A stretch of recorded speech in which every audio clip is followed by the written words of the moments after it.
Hello and welcome to the Gooner Talk. Back in with you guys for another show of our Gooner Talk podcast, of course, the weekly show in which we break down all the latest Arsenal news, react to the matches, and all the sort of drama that's been going on. Now, this is the first show that we've had with the guys since a managerial change has sort of occurred at Arsenal. So we're going to get the guys' thoughts. You can see I'm joined by two wonderful people at the moment. That is hopefully, fingers crossed, as long as the boys have remembered and not hungover again, to be joined by a third person very, very soon. But let's introduce our guest so far. Drew, how you doing, mate?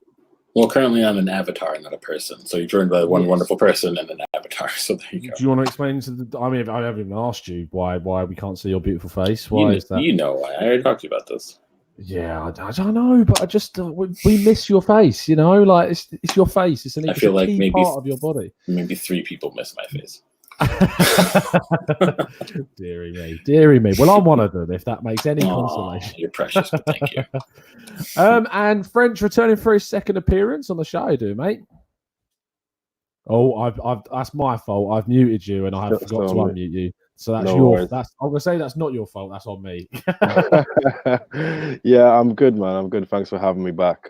Yeah, it's gonna be good to discuss what's been happening, man. 100%. See, French is the perfect example of these guys who come on the show, give them the opportunity, and they take it with, with both hands. And it was a fantastic debut last time, so very happy to have you back again, mate. And hopefully Webby's going to be on with us very, very soon too. But I mean, last time I did have to give him a ring because he was too hungover and he forgot. So if that's happened again on a Monday, I would be surprised, but you never know with Webby. So he may have pulled a Webby in, and we might see from him later. We might not, but let's just wait and see. Drew, of course, we haven't really spoken since the big news dropped last week. We will get into the Norwich game, I promise. But let's talk about the biggest news surrounding Arsenal. That was, of course, Unai Emery being sacked or just told to leave, or however you want to put it. What was your initial reaction? I was happy with it. I know I didn't give my usual soliloquy in our chat, but essentially, I think 18 months is more than enough time for any manager to show some semblance of what they're trying to achieve. Not just in terms of goals for the season, but just in general, like, putting your stamp on your own little personal stamp on the team, how you want to play, getting the best out of what you have available to you, especially when the team has spent. I just feel like Emery hasn't done that. And considering that there was just, at that moment in time, there was no, end in sight, as it were. And I think they had to act now. I think going into the Christmas period, you want to get that change because, as we all know, it could have gotten so much worse. I know we have, Norwich, we have Brighton Thursday, but if you look at our, upcoming 10 fixtures, after the next 3, 7 of them aren't exactly easy. You want some renewed vigor amongst the players, not just about trying to impress Freddie, but you want them to be a little bit more free. I think we saw that against Norwich in certain areas. So I think it just had to happen. You can argue that it maybe should have happened earlier. Sure. I mean, some wanted them out in summer, some wanted them out, I don't know, after the first, maybe month and a half or two. Kind of saw that cropping up on Twitter and maybe sometimes in our chat. So I'm happy that it didn't stick out for us this season because I personally don't think it was going to get any better. I think it could have at best stabilized, but stabilized now. If you look at the table, we could have easily finished 7th, and maybe Freddie might not come off and have that Ole effect that we saw last year at United, but certainly we have to try something. And I think, I think the club and the brass did the right thing in doing that. Yeah, I mean, it was about. I think that the key thing is that it just simply took too long for that decision to be made. In my opinion, which should have been made a long, long time ago, and that's ultimately left us in the position that we're in now. French, I mean, he leaves in a way which, when he left, everyone would turn around saying, "Yeah, well, thank you for your service" and all that. But it got quite. There's a lot of animosity building up to that point, and it's sort of been a sort of a relief of all of that pressure. Are you happy with the scenario that we're in now, that things can move forward, or are you actually more tentative that we again may not make a decision quick enough? It's in terms of how much I trust the people to actually make the decision. I guess it's kind of hard to say. At the moment, I'm definitely feeling tentative about the situation. For me, I understand that we don't want to rush into getting the wrong appointment. I completely agree with that. So you kind of hope that Freddie can manage the ship a little bit and get the points that we should be getting, and just make us look more competitive in terms of catching up, because a few other teams are going to be dropping points around this kind of Christmas period. I think for me, I kind of hope to see the changes be made in time for January if it looks like it needs to be. And for me, I do personally think that it might just be a bit too much too soon for Freddie. Obviously, we can't really judge of what we've seen so far, but even if he does well, if we can get the right person in time for Christmas, in time for January, I think we should do that. Obviously, I think their ideal scenario is possibly to let Freddie take control till summer if he is able to get us top four. And if he is able to get us top four, then that would be a miracle and that would be amazing. But I think we kind of want to be making that decision sooner rather than later, in my opinion. Yeah, definitely. And we will go into a little bit later on talking about where we sort of see the manager situation moving forward. But I do want to focus on what happened in Freddie's first game. Now, Drew, I thought when Freddie was appointed, we would see this sort of attacking style come out. We would see us picking our most attacking lineup because we know that's what he was like as a player, very forward thinking. Didn't quite see that. In fact, I was rather disappointed with his first lineup. What was your reaction when you saw it published? I honestly think it was maybe a bit of both. I could understand what he's trying to do. Sometimes you don't want to necessarily come in and just ring in far too many changes from the word go. You do want to have some semblance of continuity in your team. And I think you'll see kind of an easier transition into maybe what we saw against Norwich and maybe what we might see even this Thursday, perhaps. The fixture after that, I don't know, managing players, it's like also if you just like kind of drop the hammer and then, you make this like sweeping change in the 11, that can also make players unhappy. And unfortunately, that's something you have to factor in, especially when you have players with the level that we do have at the club. Sometimes you have to do a steady swing rather than just dropping the guillotine, and that's kind of it. What I did like is I do think, I was saying we can debate this for hours. Obviously, defensively, it's still shambolic in a lot of different areas, but I do think going forward, I thought we were more penetrative in our movement. I thought that there was a bit more freedom. I think we're a little bit more dangerous than we saw us in recent weeks, for sure. And for me personally, I kind of feel like Freddie will, at least as you say, and I would agree with that, maybe take the shackles off a bit, because that is more or less what he did with the under-23s. Hopefully we see more of them as well. I think he has faith in them. I don't think he'll necessarily start fielding like, a former under-23 lineup every week, but I think getting the kids more time in the league is paramount, because we still don't know what's going on with Aubameyang's contract, Lacazette's contract. We have all these question marks about the team moving forward over the next couple of years, and we have this such a poor track record in managing, how we actually develop our young players. And I think that this season we've got to give them a chance. I don't foresee us going out in January and spending a ton of money. I just don't think we have it in this year. Maybe we bring in a defensive signing if we're lucky. You never really know. Please, someone don't say McConnell in the chat. I feel like you kind of saw what he wants to do. And people who are getting on his back already about, defense looking the same in his first match in charge. He had one training session. It's been 72 hours. Like, that'll take time. But the fact that a lot of those players moving forward seemed a bit more comfortable is important to note. So you can take good and bad things away from the result, but you can't be too angry about it, I think. French question that came in from Twitter, which I'm just going to throw up on the screen for us now.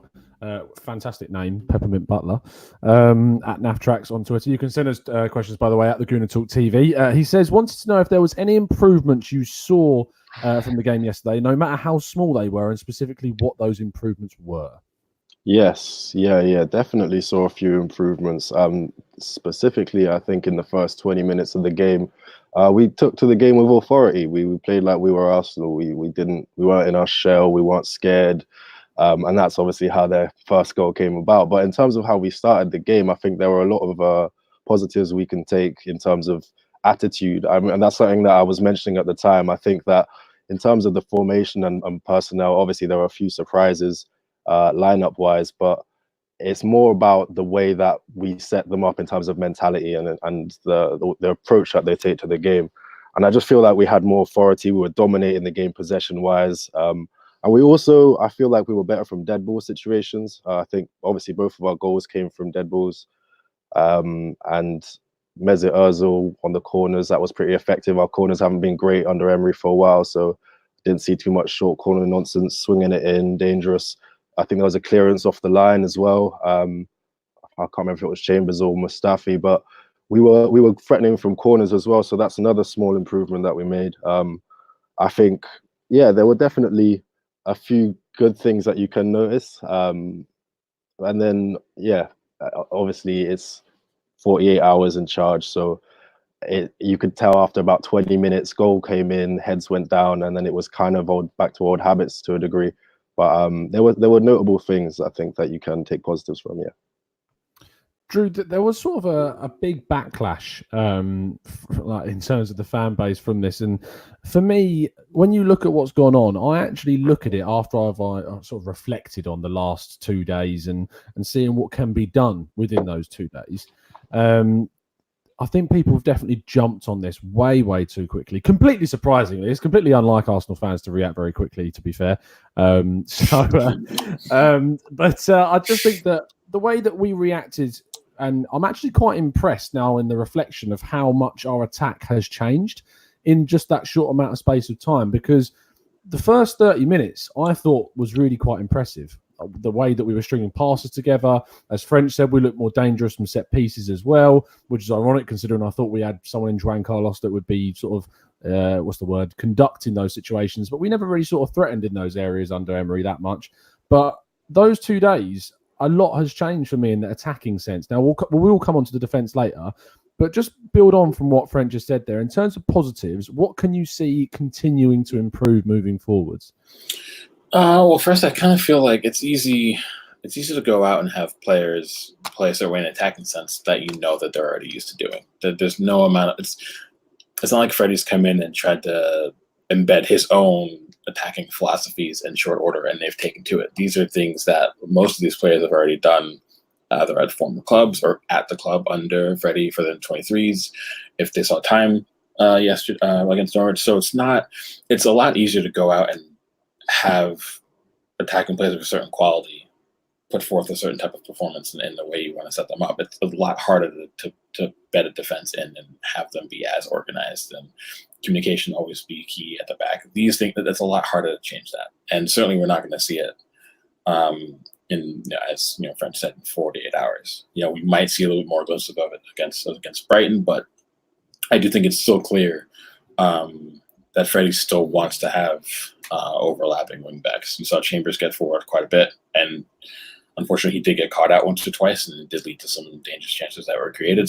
But that's part of that balance, and I think over time we'll see it, but that's what I hope we'll see change. I don't think we have to change much to the attack. I just think, again, take the leash off just a little bit more. There's a lot of times where we saw almost kind of like vintage late stage Wenger, where we passed up so many opportunities to score for the sake of building play within 25 yards of the goal. And I think that was frustrating a lot of the fans. I think under Freddie, we'll see less and less of that. I think we're going to be more, one or two fewer passes can often lead to, a much better scoring chance if we see it. And we've been struggling with that. And that's something you don't see the likes of, City, Liverpool, even Leicester now. They don't struggle with it. When they see a chance, even if it's a half decent chance, they'll take it. I'd like to see that as well change, I think. And I think we've all said it. We have too many gifted attacking players to labor this way, and if you look at the table, we're level on goals with Burnley. Aston Villa have more goals than we do, and they're sitting, 16th, 15th. So there's so much potential there. And I do think Freddie, as an attacking player, as he is more of an attack-minded manager within 20s, I think we'll see more of that come to the fore, while hopefully, even if it's just some stability, I don't mind that we're going to give up goals. I think it's just going to have to be a hallmark until we really get down and dirty and either change who we have at the back or just get a more defensively sound manager in, or even just, Freddie's number two. We never know if it's not going to be para long term, so maybe he'll get someone in that can handle that kind of thing. I'd like to see that change, but I think the further forward, I think right now we have to view us in terms of we're in a scenario where it's almost like we just have to outscore our opponent. I think Freddie knows that. I think that's what we see more of us from. Yeah, no, I think we will see marginal changes happen. I think there was always sort of expecting to see the sort of release of creativity that some players have been so desperate to sort of play their own way a little bit more, and And not seeing that under Emery was very much down to the system that he wanted to deploy. And without that, and that release now has sort of was shown. Now, there are still very, very big issues in this team. And Dragomir says, I'm going to throw up on the screen for you now, French in the chat, obviously friend of the show, at Vardarov94. He says, what's the reason behind the large space our defenders keep from opposition forwards when we're defending? Is it bad coaching from previous managers, or are they just bad players? Yeah, I well, like Louise and Mustafi backing off and kind of passing buck between them. I think it's probably a mixture of both, if we're completely honest. We expected Emery to make us more defensively sound, but in reality, that never really happened. I think Socrates looked better at the start of last season, but over time that's kind of disappeared. And David Luiz, we kind of hoped. I mean, this man arrived in summer, so that's a new signing, and we kind of, I don't know, get behind that when we see him come on the pitch. But he's kind of revealed himself to be, as much, pretty much as a calamity as Mustafi. And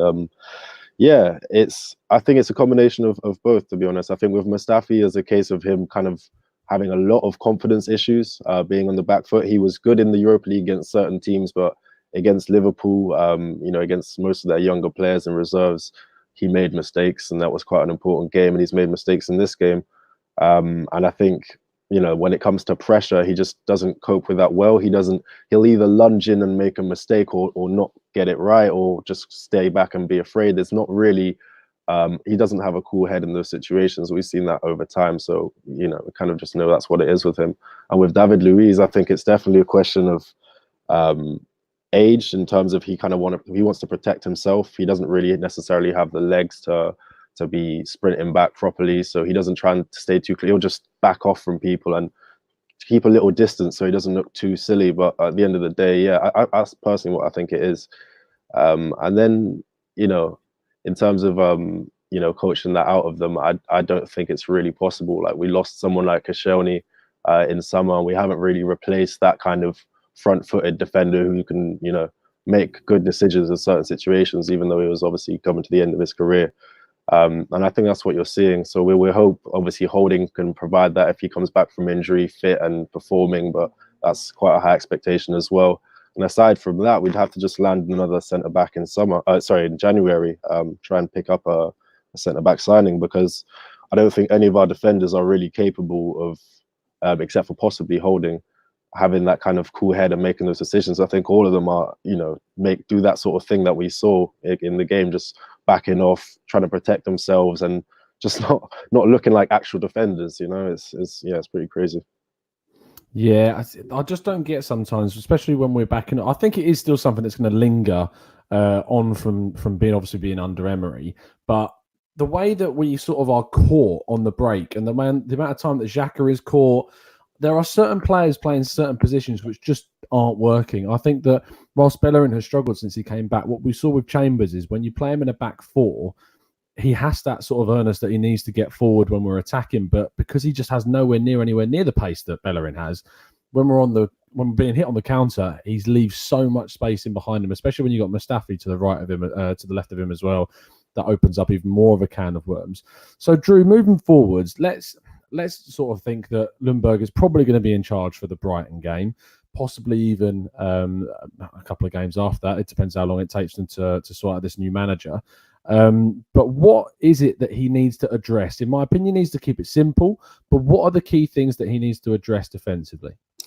First, he needs to address why Mike has as much time to go into the chat and try and speak in German. That's the first thing. Yes, Julian Nagelsmann has joined us in the chat. And I have a huge suspicion it's got Mike written all over it. Like, I don't get it. I mean, the biggest indication that it was Mike was right at the start. When he told me he wants to buy me a camera if he becomes manager. There was that, and there was also this one where he's saying that if he signs, he will bring Asensio into Arsenal. Yeah, and also that we owe Max an apology because of Socrates, which is correct. So there's a few things. But hi, Mike, how are you? So what he has to do, I think I agree with you. Keeping it simple is the best thing you can kind of really do right now. I think the players kind of have to find their feet again, as it were, and it's not, if you just let the players go out and play. We have so many talented attacking players where if you just give them the freedom that they need, I think that'll solve itself. I think organizationally we need work. I think structurally, obviously, we need a ton of work. And one big thing for me is players still, and you can tell again in the Norwich performance, that players still don't have a clear understanding of a lot of their roles and how they're being tasked. And you guys just brought it up before, with the defense always kind of sitting off, and allowing players to take that space into the final third. But I mean, you have to look at it both ways. Where is the midfield cover? Xhaka was constantly pushed forward. Guendouzi wasn't finding that midfield balance with him either. Both of them were pushing further forward, and it's clear that we were using someone was sitting deeper, and whether they were rotating in that role, that's fine. But it's clear even in that rotation, they weren't sure of where their partner was. So that's another issue, and that's something that we've seen under Wenger, and something we saw last year under Emery, and something we all complained about, where the center backs and defenders in general will make mistakes, especially if they're not getting midfield cover, and if the wing backs are both pushing forward. They're always going to be in situations where either if they overcommit, they get burned. If they don't commit, they just allow them to take that space, and then they're in a bind. So these are things that I want to see improved for sure. I think Freddie's got to nail that down. I think if Perez, the interim assistant manager, if you will, then he's got to take on that responsibility, and he's got to really help us figure that out in short order, because again, after the next 3 matches, it's tricky again. So that's something for me that I want to see more of for sure. But again, overall, I do think keeping it simple is the most sensible thing to do. Yeah, and it is about keeping it simple. And the difficulty is, French, is that I just don't think we have the personnel. Like, I don't think we have the players available to Freddie to really change things. Because if you look at our backline, like I put the tweet out rather, I'll hold my hands up. It was rather naive to put this tweet out at the start of the game, saying that I thought the backlash from selecting Mustafi was kind of harsh, considering that arguably he is put in for some of our better centre-back performances this season. Now, a lot of people came back to me and said that he's only been able to do that in the League Cup and the Europa League, and I saw that, but I sort of look at players on their merits and what they've done, and he hadn't really done too much to cause me any concern, whereas Socrates and Louise, and even Holding to a lesser extent, had given me concern in the performances they've put in so far this season. So at what point do you draw the line and say that there is only so much that Freddie can do in this short amount of time with the players that he's got available to him? Yeah, that's exactly it. I think we've got to go for Liverpool before they had Van Dijk kind of approach. We just got to score a bunch of goals and accept that we're not good at defending. I think we'll get slightly better at transition defending. It was really refreshing to hear Freddie just speak honestly about the mistakes in the game, rather than say, tactically it went the way we wanted it to or whatever.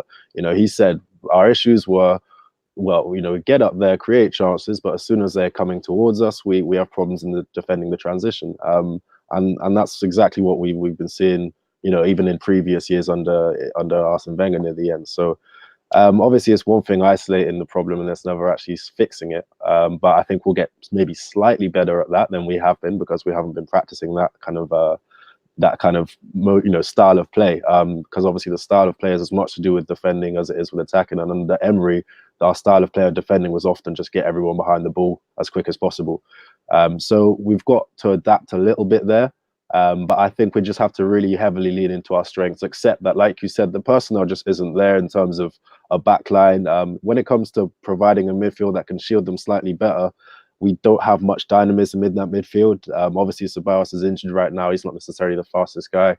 Torreira is that kind of dynamic midfielder, but even he didn't start in this game. So you think, well, what's going on there? He hasn't been playing in his best position under Emery, and then he didn't get the start under Freddie. So you wonder if maybe it's something in training we don't know about. Obviously, he's tipped to possibly be looking to move at some point. So we really don't know what's going on in that midfield either, and it's definitely not the most mobile of midfields overall. So I think, it's really going to be a case of leaning into our attacks, and I think Freddie knows that. So I think defense-wise, there's only so much we can improve with the people we have, and for me as well, I completely understood the inclusion of Mustafi and even Kolasinac on the left. Tierney haven't played, I think 180 minutes, definitely 2 games in the week earlier. So it all kind of made sense in terms of who was picking, except for kind of the, not including Torreira and maybe Pepe.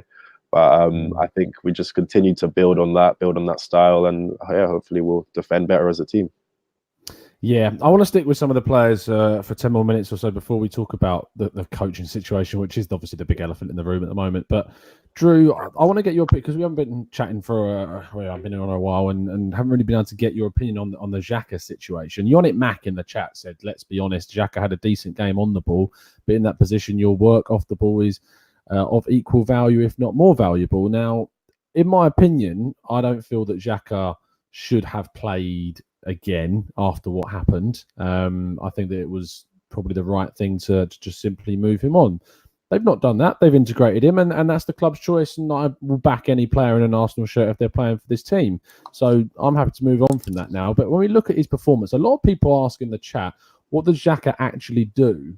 Now, I'm happy for you to go for gold on this one because I know you love talking about him so much. I don't want to. Christ, man. You're killing me. It's no. How do you feel about it? It's difficult. Like I was never when the event happened with him. I was never necessarily jumping on his back overall. I feel like he should have conducted himself more appropriately, 100%.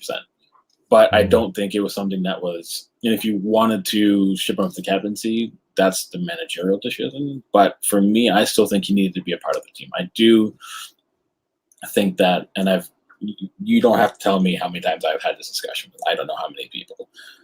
Granted, Xhaka is, for what he can bring to the team, it's valuable. But the issue is that structurally, you have to make it so you cover your weaknesses as well. And that's part of having that balance in midfield. And we can all agree in here and also in the chat that we've not had midfield balance in quite a while. And I think that, for me, is why Xhaka doesn't work. And if you want to stray away from that decision to find the balance through that vein, then you have to move him on. If he's not going to work in terms of how you'd like to structure your midfield, that's okay, then move him on. When you force feed the issue is when it causes problems. I think that's where a lot of the fan angst came from. Because you can see that on his day, he is very effective. He does recycle possession well. He does build play. He can link between the center backs. He can hit overlapping wingers quite well. He plays a very good diagonal ball. These are all things that we know he can do. But the problem is that if you're going to tell him to be the deepest midfielder, good luck. And if you're going to have someone like a Guendouzi or Torreira in your 11 and you're not having them sit deep, if you're giving them license to be more of a box-to-box and they're pressing further forward more often, you're running the risk of more and more opportunities for the opposition to break that press, and then all of a sudden we're dead in the water in that gap between midfield and center backs. And we've seen that time and time again, week in, week out, for the better part of however many years.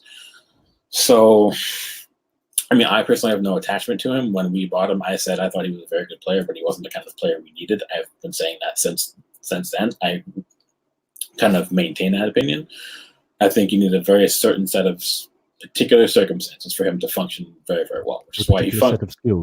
Yeah, true. Which is why he functions for the Swiss so well. He had Barami next to him, and now it's Dennis Zakaria, who's absolutely fantastic in that role, and it allows him to be more expressive in what he does well. We don't have that here, and if we're not going to do that, then we have to move him on. And he's still a player who's he's just about to reach his prime. He still has something he can offer the right team with the right structure. So if we do move him on, I'd be okay with that. I'm not going to be angry about it, but I do also think some of the fan reaction, like you can tell that it was a biased reaction in a certain kind of way, because a bunch of people brought up on Twitter yesterday when Guendouzi took his sweet ass time getting out to pitch. There were no jeers, there was no trying to rush him off. The reaction was very, very different, and universally, Guendouzi is quite liked by our fan base for one reason or another. So it's clear that we as fans also need to take some responsibility and do a better job of finding that balance and how to support a player and when to try to come down on them in a certain way. It's a whole other rabbit hole discussion that we don't have to get into. But no, I think if we moved him on in the summer, I think I would support it. But if we kept him, I'd also support that. But under the guise of you have to do what it takes to get the structure right. And for me, one of the key ingredients moving forward into a new discussion later when we bring it up for another manager is it's got to structurally be sound. We haven't had a good structure in our team for the better part of the last 6 or 7 seasons. That's got to be paramount in whatever plan coming in that we have with the new man. So yeah, we talked about the defence and we talked about the midfield in a more closed analysis type of way. In terms of then talking about the forward line, French, Liam was on the show with us last week. Had a really, really good debut. And he says, at Liam Douglas 123, if you guys are still taking questions, I would love to hear what you guys think. Is starting both Xhaka and Alba together affecting our attack? I think with these two players, overall, they like to play together. They're definitely two guys who have good chemistry in terms of off the pitch camaraderie, and they do tend to try and find each other within the box. I remember when we played against Southampton, Lacazette got the brace and Aubameyang was somewhat involved. And this week it was Aubameyang who got the brace and Lacazette wasn't really firing. I think that we don't need to try and shoehorn players in. I think that's where it becomes a problem. There's certain tools fit for certain purposes. And I think sometimes you might want to play the front three. You might want to play those two and Pepe. We actually, obviously, a lot of us want to see those three play with Ozil behind, see what that looks like, and just see what happens when we put all of our good players or good attacking players on the pitch. But I think if you try and shoehorn them into every game, that's kind of where it becomes an issue. I think there's certain situations where you just want to have maybe the speed of Aubameyang up top, maybe in certain away games, and someone like a Martinelli out on the left, and someone like a Pepe on the right, or maybe a Reece Nelson, or a Xhaka on the left, and basically just kind of be able to adjust that where it's necessary. And I think even once you kind of instill, I think this is where having a right kind of manager and certain, tactical stability comes in, because once you have a basis, then it's easier to start swapping little bits in and out and saying, maybe Aubameyang can go centrally whilst Lacazette's on the pitch and he can move behind or he can move out wide. And I think, we tried to do it a few times under Emery, but because we were constantly changing, it never really worked. But obviously Liverpool's front three do interchange, pretty much all the time. And that comes with knowing your role and knowing your system. But I think, I think for me, I would start them together as often as makes sense for the game, because I think they have such a good chemistry, and because we have two star strikers and we want to really keep them both at the club. I mean, I know there's an argument for imbalance, but once you spent the money, you spent the money. Obviously, we can, you could maybe cash out on Aubameyang, you're hearing 70 million, and Rodriguez, but I think it's crazy to think of letting go of that many goals when we're in the position that we're in. And he's, one of the few things keeping us away from the relegation zone. So for me, you try and keep them both happy. I think probably at the moment there's an argument to be made for dropping Lacazette, but overall, I would say start them both as much as possible. I think you're spot on in terms of the argument about dropping Lacazette at the moment, because I think he's really struggled this season. Obviously, he scored 2 goals in the game against Southampton, and that was obviously great for him to score those goals. But as in the chat box, who was it highlighted it? I will get it up in a second. But someone highlighted that Lacazette is sort of awful away from home. It was Deme said that, and now it's an odd sort of situation that there is a trend of a player that performs better at home compared to in the away fixtures, but I think you do need to set up in a different way away from home than you do at home. It's a different environment. You're facing a different sort of mindset in terms of the opposition that you're playing. They're going to be more in your face than they might do come into the Emirates, although these days the Emirates isn't the fortress that it used to be.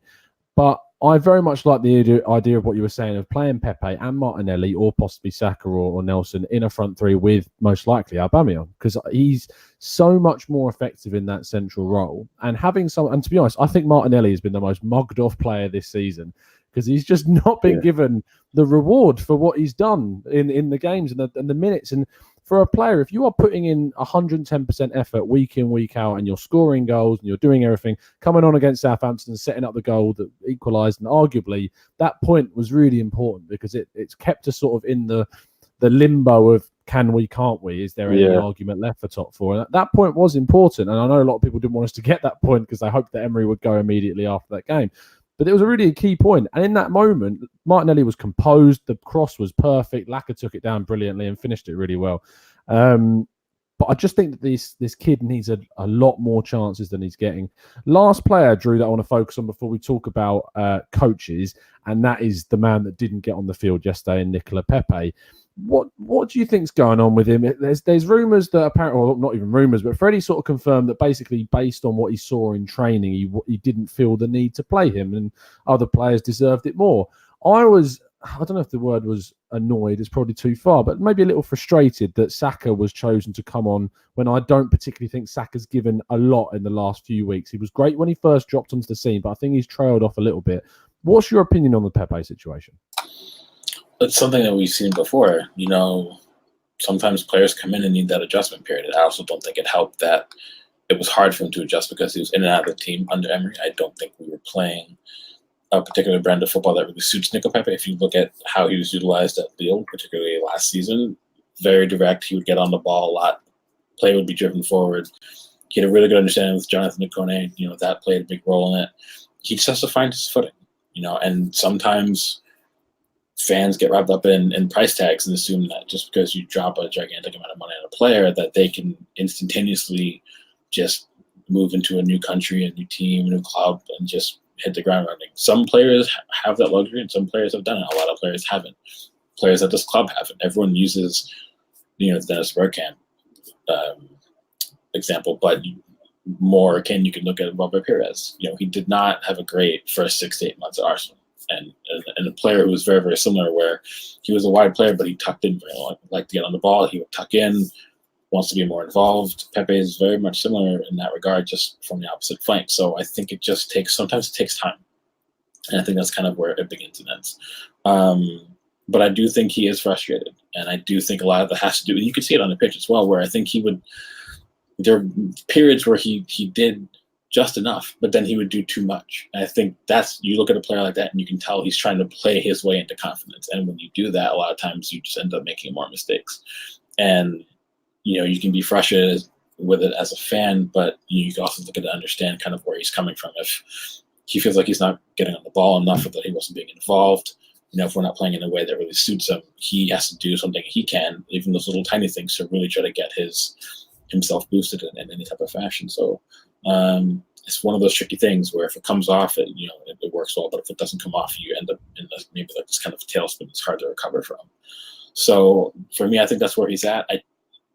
I still think he'll be integrated just fine. I don't think we'll start to see the best of him until, the second half of this term, or maybe not even until next season, never really know.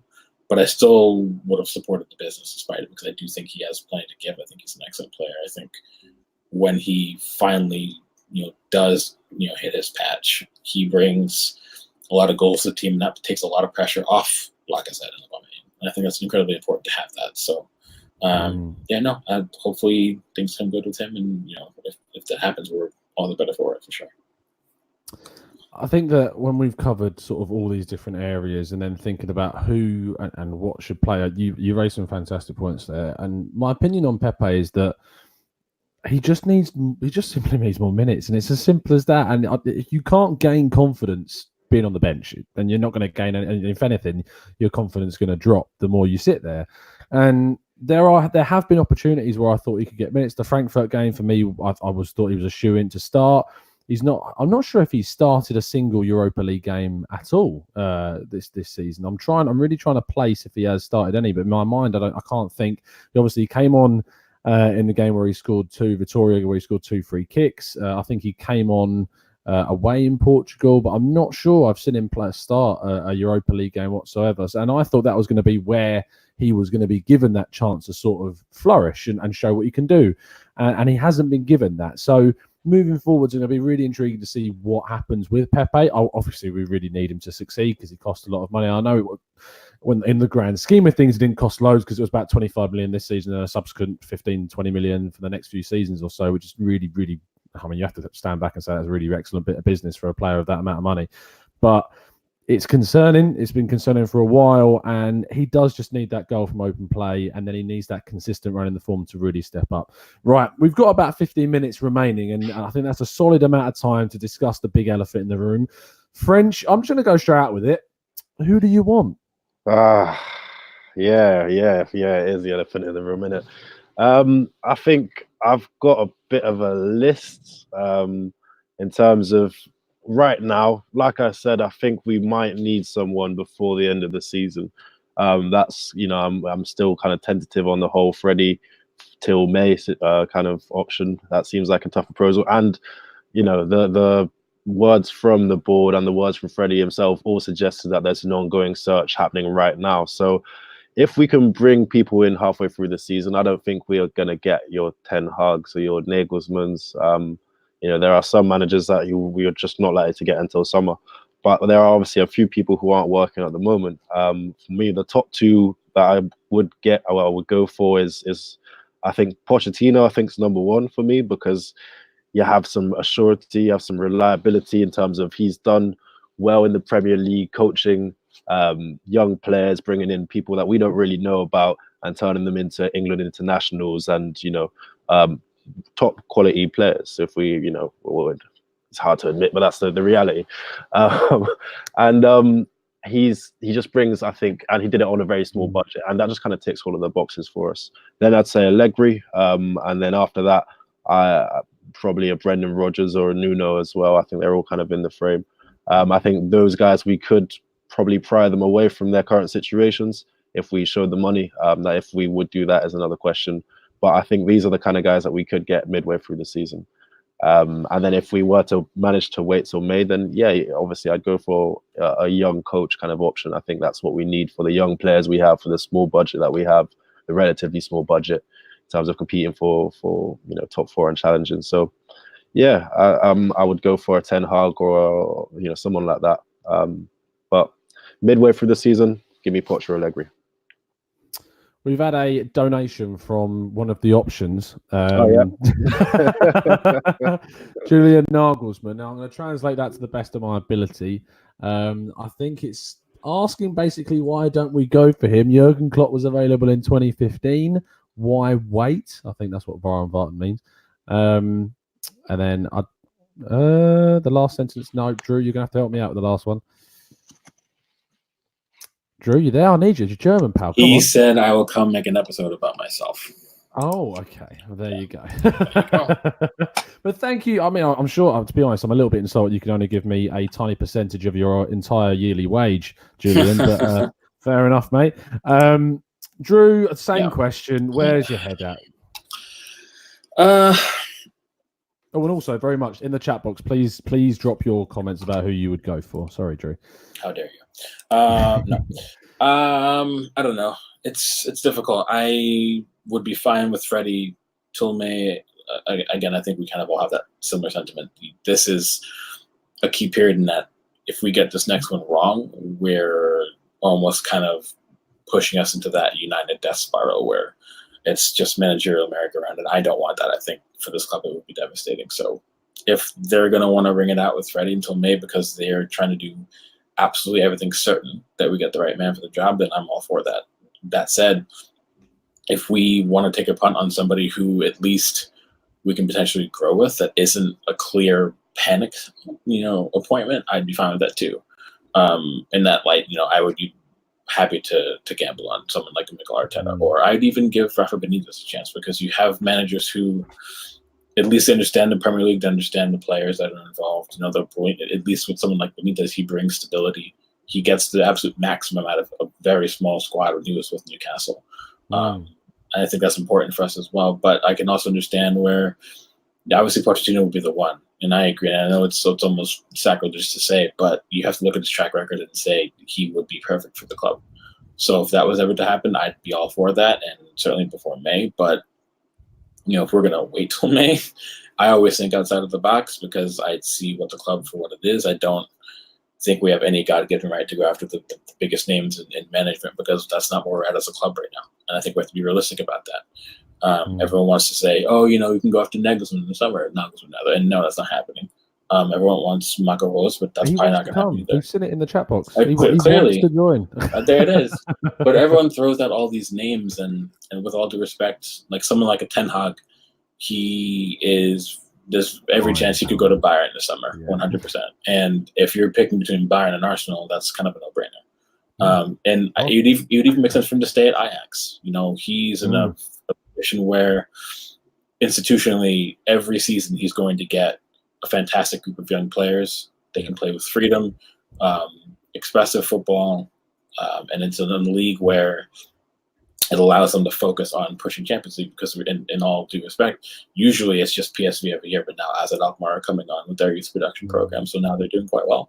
It's like Jesse March at Red Bull. Like, why leave? You've got this sort of perfect situation, and if you're smart, if you're Jesse March, you do the usual thing. You go from Austrian Bundesliga to the Bundesliga to test yourself, and that's that one rung up. That one rung up, and then if you are successful in that rung, but let's be fair, the Bundesliga is the top 3 league in the world. So if you don't leave it, is it really that obscene to not?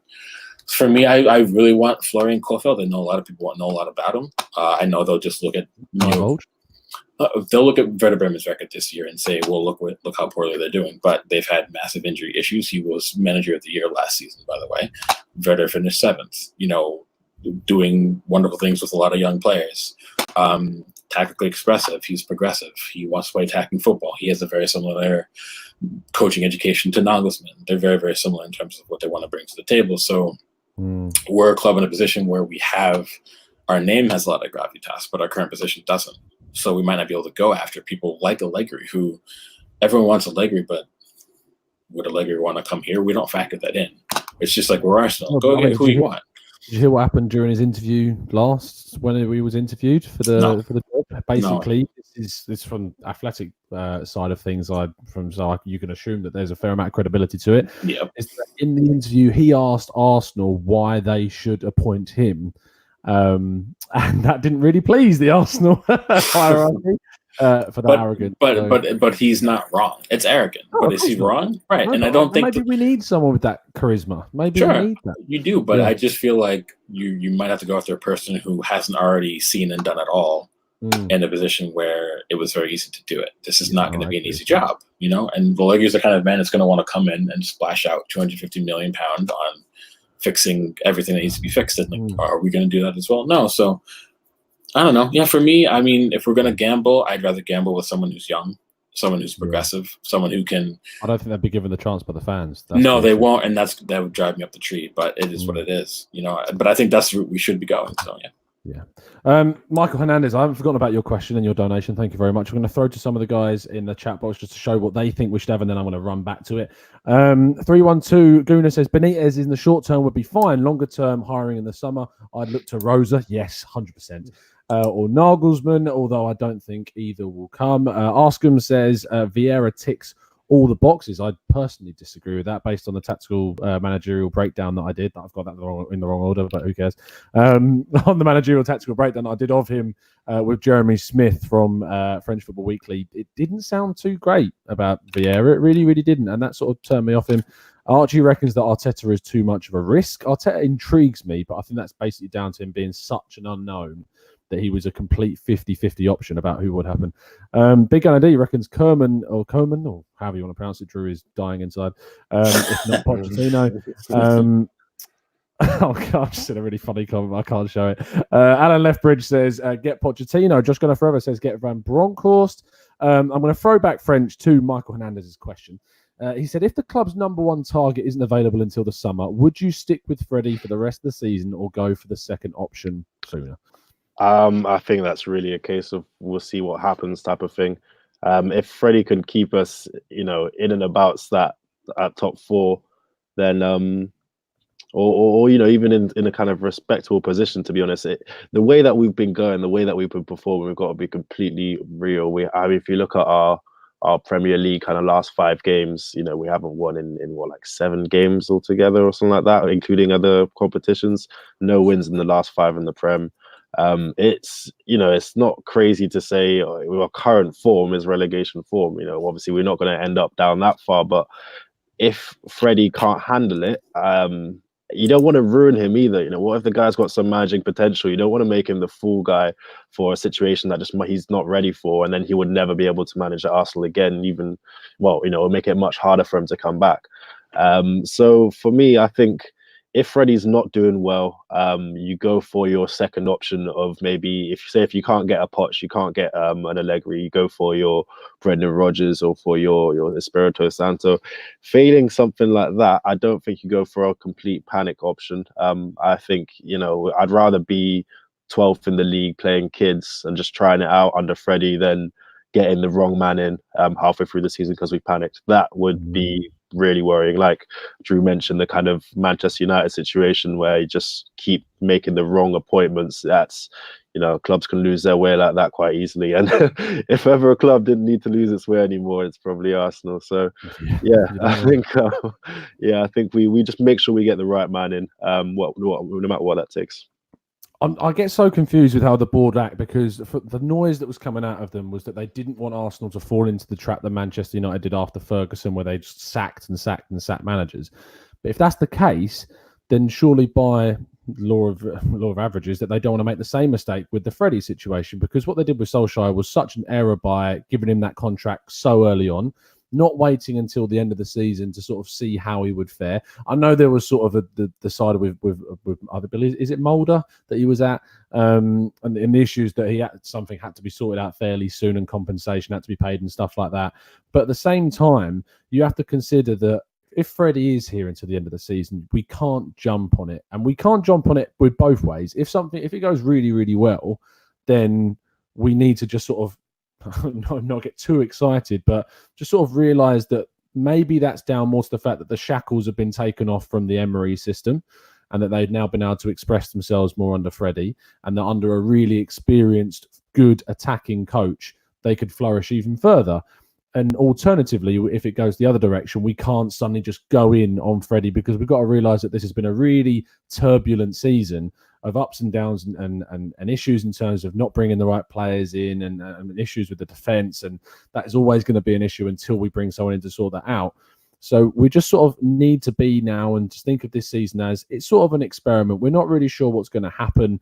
We need to think of it going forward as we just take each game as it comes, see what the outcome is, see what happens in terms of the coaching situation. If it happens that Freddie is until the summer, then I'm okay with that if we make the right choice come May, June, July, August time. We're just going to have to wait and see. That is going to round us off this evening. Thank you ever so much for tuning in, people. If you've enjoyed the show, please make sure you drop a like and subscribe to the channel if you're new to get some more content. I'm hoping to get some content out before the Brighton game. I'm kind of up there with the weekend. Do you sort of issues that I've got around that at the moment, and with the fan base reacting to this Freddie stuff? So I'm sort of interested to get sort of your thoughts in a live reaction show too. But a huge thank you to my guests in there. Thank you to French, always a pleasure, and I'm sure we'll have you back on again soon, mate. Cheers, thank you, mate. Yeah, I appreciate it. Lovely being on. No problem at all. You can go and follow French at French Gooner. I want to say 23. It is 23. I've just checked. At French Gooner 20. He is criminally underfollowed, people. He has 18 followers. Now, there's 179 of you in here, so we should easily be able to get that up. He's been fantastic on the show, so please do go and follow him over on Twitter at French Gooner 23. You don't have to follow Drew, though, because he's boring and awful on Twitter. Only joking. At FM Lehrer. Yes, it's a German word. I'm sure that Julian Nagelsmann in the chat can translate it for you. Cheers, Drew, though. I appreciate it, mate. Thanks for having me back. Get some coffee in you, mate. I've had 3 cups today. 3 cups? Oh, yeah. Wow. Jesus Christ. I mean, for a man of your size, though, that's like nothing, isn't it? No, it's nothing at all. It's very true. But yeah, that's going to wrap things up. I hope you really enjoyed the show. I know that we have, showing it to you. We'll be back very, very soon. Raw reaction straight after the Brighton game as per, and another podcast, I'm sure, by the weekend. Enjoy the rest of your evening and your week, and I'll see you when I see you. And as always, up the Arsenal.